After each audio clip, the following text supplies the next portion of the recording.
Connected.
Hey everyone, this is Dan, and I'm going to go through understanding a blockchain.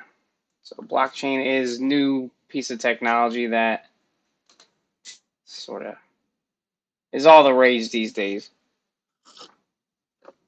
But a lot of people aren't really sure what it is or how it works. So, I figured I would do a video to provide some of that information. So, how does a blockchain work? Is we're going to think of, if you think of like Bitcoin, how it works is someone requests a transaction. The transaction is broadcasted to a network of computers, which are known as nodes. And then that network validates the transaction. So each node validates the transaction, basically makes sure that it's legit. And then once it's all verified, it gets put into a block of data, which is where they get the blockchain from. Then the new block is added to the series of other blocks that were already built. And then after that, the transaction's actually complete. So what's cool about blockchain is it can be, you have a wallet ID, and the person that you're sending your transaction to also has an ID. So there is a way that it can be tracked, but it's not as centralized as, let's say, if you wanted to cash a check or something. Because if you wanted to cash a check, you would have to write the check out to someone else, send it to your bank. Your bank has to authorize it and then release the money. So how the blockchain works is basically the nodes verify and make sure that the transaction is legit. And then once a certain amount of nodes verify, it gets put in the blockchain, which is sort of like a constantly updated ledger. And then once it's in the blockchain, then the transaction will be complete. So blockchains are very secure because if you wanted to go in and try to alter one individual transaction, you would have to first undo all the transactions that happened before the one you're looking for. So you would have to undo all the blocks that have happened between the time that transaction originally occurred and in the present moment. You have to undo all that and then get into the actual transaction that you're looking for, all in the amount of time it takes to build the next new block. So the ledger doesn't stop building, it's constantly building. And I think a new block is built like every 10 minutes or something like that.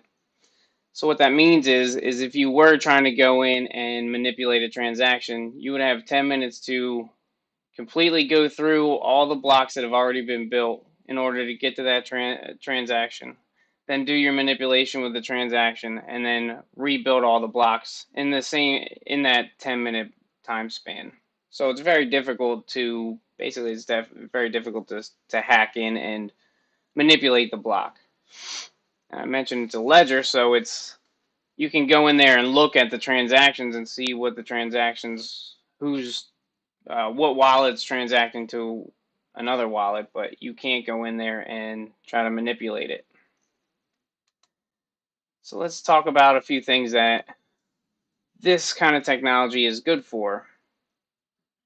Well, I mentioned banking because, well, that's sort of the idea around Bitcoin, was to create a peer-to-peer uh, sort of network where if I wanted to send my buddy $5 worth of Bitcoin, all I have to do is get my buddy's wallet or his wallet address, plug it in there as that's where I'm sending my Bitcoin, hit send, and then after the transaction's verified, he would receive the $5, and then I would have $5 less of Bitcoin. So there's no intermediary. It's just simply me and this other person interacting with one another. It's sort of like how we use paper money, how we use cash right now. Or if I give this person $20, there's no real tracking that $20. All right, so we'll start with banking.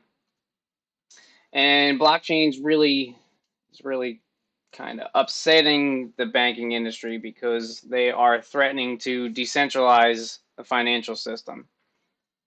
I am not really sure as of right now how any of that stuff would work, but it does. Decentralization takes away people's ability to be corrupt, be able to leverage some people's money as opposed to other people's money. It gets rid of basically the uh, human variable. Whereas if it's decentralized, it runs off of a network of nodes, so it runs off a network of different computers all over the country, sometimes all over the world, like Bitcoin's all over the world. So it's very hard to go in and number one, track these transactions, and also go in and manipulate these transactions. Whereas in a centralized bank, if you think of just any bank, everything goes through that bank.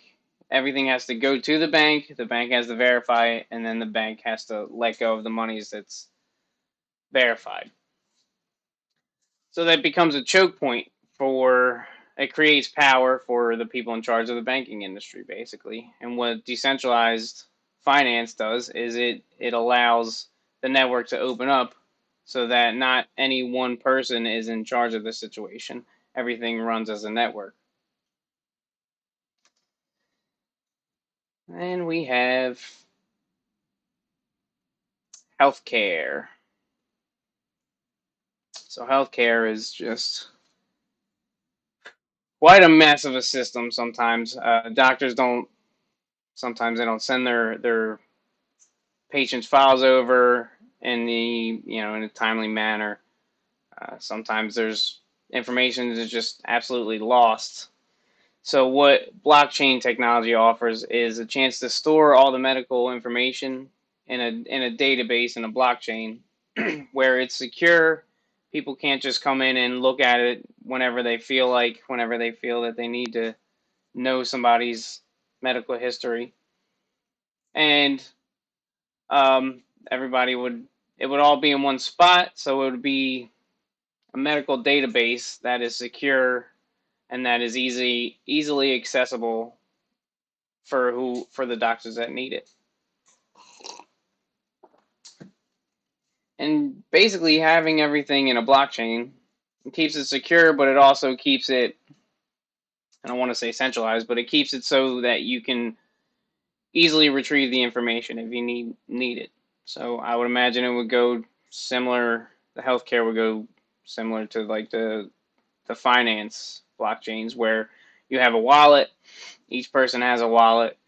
You can access that wallet by yourself, or if you want a doctor to go in and check your medical history, you can give them your wallet address or whatever they're going to call it, and then they can go in and check out your history without worrying about a bunch of people that don't need to see your medical history looking in and checking it out.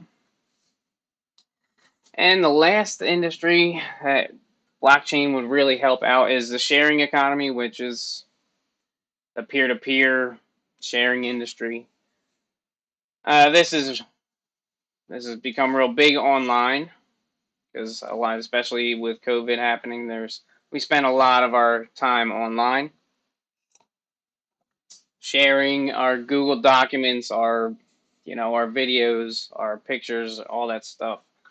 All that stuff takes an incredible amount of data, and it's like there's Dropbox, there's Google Documents, there's Apple, the iCloud. Everybody's got their own cloud, so it's all over the place right now.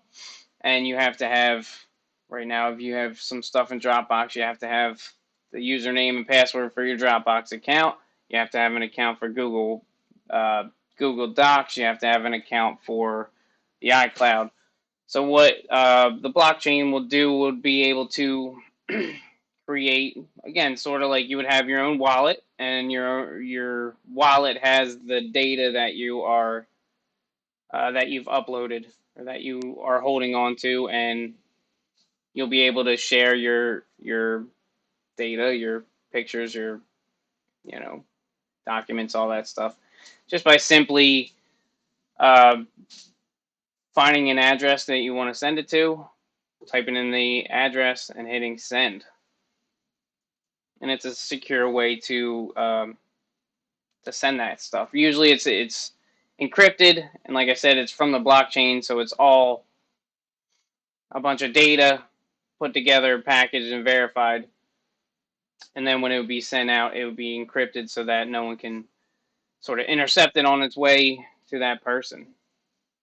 That's actually the sharing economy is expected to really take off in the next few years, especially since there's been the government and big businesses have been sort of sharing and selling our data for the last however many years. But we've all been made aware of that now. So now that we're all aware that they're using our data to basically create advertisements tailored specifically for us, uh, what this offers is the ability to take your data back and to only share the data that you want to share, and then possibly you can earn income from that. There are a couple crypto apps out there right now that you store all your data in there, and it's instead of Amazon just kind of taking your data, you would have to go through this crypto company that has all your data in it. And then when you do send, all right, I want to send some data out to Amazon, you do get a reward for that. It's just only a few cents right now, but like I said, it's going to start to become more and more important as number one, as we transition to a more digital lifestyle, I guess. So those are the three sort of industries that the blockchain could change or interrupt. I